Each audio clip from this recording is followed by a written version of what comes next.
Hello friends, welcome to affairs mind. इस video में हम कवर करने वाले हैं agriculture explanation and MCQ part 4। ये हम नाबार्ड स्टूडेंट्स के लिए कवर कर रहे हैं। सो चलिए देखते हैं कि प्रीवियस ईयर पेपर्स में क्या क्वेश्चन आए थे। यह एक क्वेश्चन था, rearing of silkworm larvae is known as. ये आया था नाबार्ड 2020 में। इसका आंसर है सेरिकल्चर। सो यहाँ हमें अलग अलग तरह के कल्चर कवर करने हैं। सो चलिए स्टार्ट करते हैं हमारा topic, the types of culture. या सबसे पहले नो डाउट एग्रीकल्चर। इसमें हम सॉइल कल्टीवेट करके क्रॉप्स बढ़ाते हैं, ये हमें सबको पता है। सो agriculture is the art and the science of cultivating the soil and growing crops. Next है हॉर्टिकल्चर। यहाँ गार्डनिंग की जाती है। अब यहाँ किस चीज़ की गार्डनिंग की जाती है ये ज़रूरी नहीं है। हम इसमें फ्रूट्स, वेजिटेबल्स, फ्लावर्स या कुछ भी लगा सकते हैं, या किसी भी चीज़ की गार्डनिंग कर सकते हैं। बस इम्पोर्टेंट इतना है कि गार्डनिंग करने को हम हॉर्टिकल्चर बोलते हैं। So horticulture is a branch of plant agriculture dealing with garden crops, generally fruits, vegetables and ornamental plants. Next है ओलेरिकल्चर। यहाँ वेजिटेबल के प्रोडक्शन की बात की गई है। इसमें किसी भी वेजिटेबल के प्रोडक्शन को हम ओलेरिकल्चर बोलेंगे। So olericulture is the science and production of vegetables dealing with the culture of non-woody which is herbaceous plant for food। अब फ्रेंड्स आप सोचेंगे कि हॉर्टिकल्चर में भी हम वेजिटेबल्स उगाते हैं और यहाँ भी, फिर इन दोनों में डिफरेंस क्या है? फ्रेंड्स, जैसे कि मैंने आपको पहले ही बताया कि हॉर्टिकल्चर में बस गार्डनिंग की बात की गई है और ओलेरिकल्चर बस हॉर्टिकल्चर का एक ब्रांच है जहाँ बस वेजिटेबल उगाने की बात की गई है। क्लियर है? So the horticulture is a process of maintaining and developing the garden, whereas the olericulture is a process of production, processing and storage of vegetables and fruits। अब फ्रेंड, जैसे ओलेरिकल्चर हॉर्टिकल्चर का एक branch है, वैसे ही floriculture है जहाँ बस flowers ही उगाते हैं। So floriculture is a branch of ornamental horticulture concerned with growing and marketing flowers and ornamental plants as well as with flower arrangement। Next horticulture का एक और ब्रांच है जो बस फ्रूट्स के प्रोडक्शन पे डील करता है, उसे हम फ्रूटिकल्चर बोलते हैं। So it is a branch of horticulture that deals with the growing of fruit. और फ्रेंड्स, फ्रूटिकल्चर के साथ फ्रूट्स में हॉर्टिकल्चर का और एक ब्रांच है जो ग्रेप से वाइन निकालने के काम के लिए बनाया है। इस कल्चर के दो नाम हैं, एक है विटिकल्चर और दूसरा विनिकल्चर। So viticulture or wine growing is a cultivation and harvesting of grapes. It is a branch of the science of horticulture। Next इसी तरह सिट्रस फ्रूट्स के प्रोडक्शन के लिए एक कल्चर है, उसे हम सिट्रिकल्चर बोलते हैं। नो डाउट ये भी हॉर्टिकल्चर का ब्रांच है, लेकिन यहाँ बस सिट्रस फ्रूट्स का प्रोडक्शन होता है।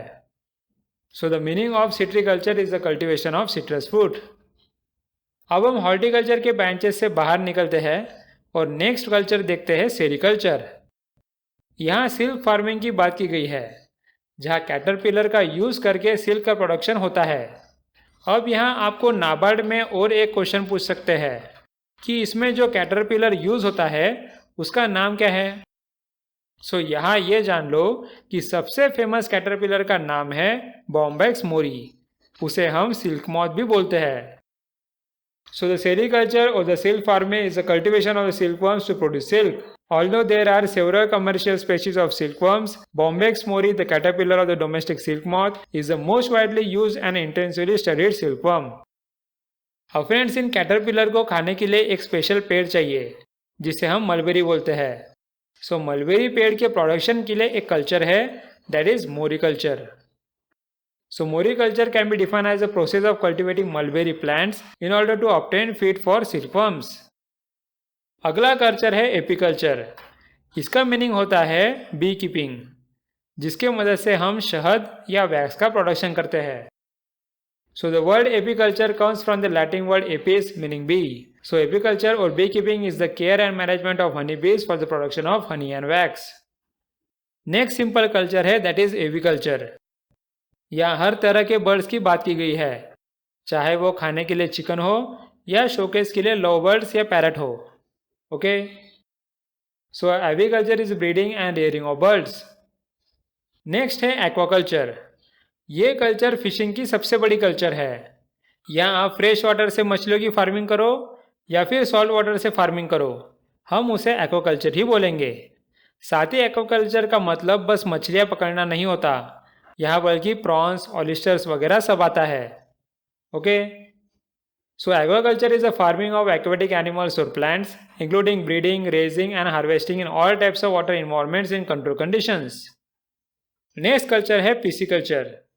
यहाँ बस फिश फार्मिंग की बात की गई है। यहाँ आप आर्टिफिशियल फिश फार्म क्रिएट करते हो और वहाँ उसका प्रोडक्शन करते हो। So the breeding, rearing and transplantation of fish bye artificial means is called pisciculture, in other words fish farming. अब फ्रेंड्स, यहाँ आप समझ ही रहे होंगे कि एक्वाकल्चर और पिसिकल्चर में डिफरेंस क्या है। यहाँ पिसिकल्चर में बस फिशेस की बात की गई है, लेकिन एक्वाकल्चर में फिश, ऑयस्टर, प्रॉन्स, ओशियन या रिवर के अंदर के प्लांट्स वगैरह सब की बात की गई है। So the main difference between the aquaculture and pisciculture is that aquaculture involves the rearing and culture of all aquatic organisms here such as fish, prawns, oysters, etc. Whereas pisciculture refers to only the rearing and culture of fish. Next aquaculture से ही related एक culture है, that is mariculture. यहाँ difference ये है कि aquaculture में हम fresh water में भी फार्मिंग कर सकते हैं और या सॉल्ट वाटर में भी, लेकिन मैरीकल्चर में हम बस सॉल्ट वाटर में ही फार्मिंग करते हैं। क्लियर हो गया difference? So the mariculture is the farming of the marine organisms for food and other products such as pharmaceuticals, food additives, jewelry, example cultured pearls, then nutraceuticals and cosmetics either in the natural marine environment or in land or sea-based enclosures such as cages, ponds or raceways. Next है fungi culture, जहाँ fungi की farming की जाती है, for example mushroom. So fungi culture is the cultivation of mushrooms and other fungi. The cultivating fungi can eat food, medicine, construction materials and other products. Next है arboriculture. इस culture में हम trees पे study करते हैं और उसका management करते हैं। अगर आपके घर के पास कोई आदमी यहाँ ट्रीज की कटाई करके उसे शेप में लाके देता है तो उसे हम अबोरिश बोलेंगे। Okay, So arboriculture is the cultivation, management and study of individual trees, shrubs, vines and other perennial woody plants. Next उसी के जैसा सिल्वीकल्चर है। यहाँ भी ट्रीज की बात की गई है, लेकिन इसमें बहुत ज़्यादा ट्रीज प्रोड्यूस किए जाते हैं और इसे फॉरेस्ट में कल्टीवेट किए जाते हैं। So silviculture is the practice of controlling the growth, the composition or structure and quality of forest, here to meet the values and needs especially timber production. The name comes from the Latin silvi, that is forest, and culture, that is growing. The study of forest and woods is called silvology.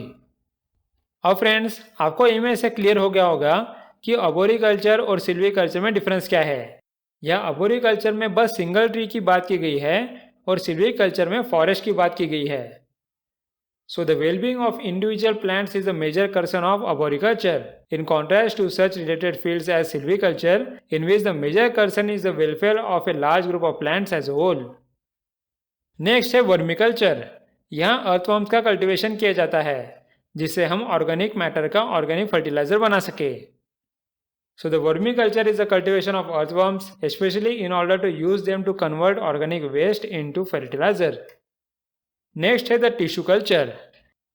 ये किसी भी biological research के लिए होता है जहाँ plants के part लाकर artificial environment में रखे जाते हैं और उस पर स्टडी की जाती है। इस कल्चर को हम माइक्रो प्रोपगेशन भी बोलते हैं। So the tissue culture is a method of biological research in which the fragments of tissue from an animal or plant are transferred to an artificial environment in which they can continue to survive and function. The cultured tissue may consist of a single cell, a population of cells, or a whole or part of an organ. This technique is also called micropropagation. Next है monoculture. नाम से आपको पता लग रहा होगा कि mono मतलब सिंगल क्रॉप की बात की गई है। सो इस कल्चर में किसी भी फील्ड में एक ही क्रॉप लगाते हैं। So in agriculture, monoculture is the practice of growing one crop species in a field at a time.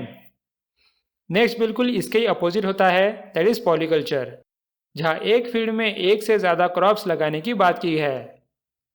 So in agriculture, the polyculture is the practice of growing more than one crop species in the same space at the same time.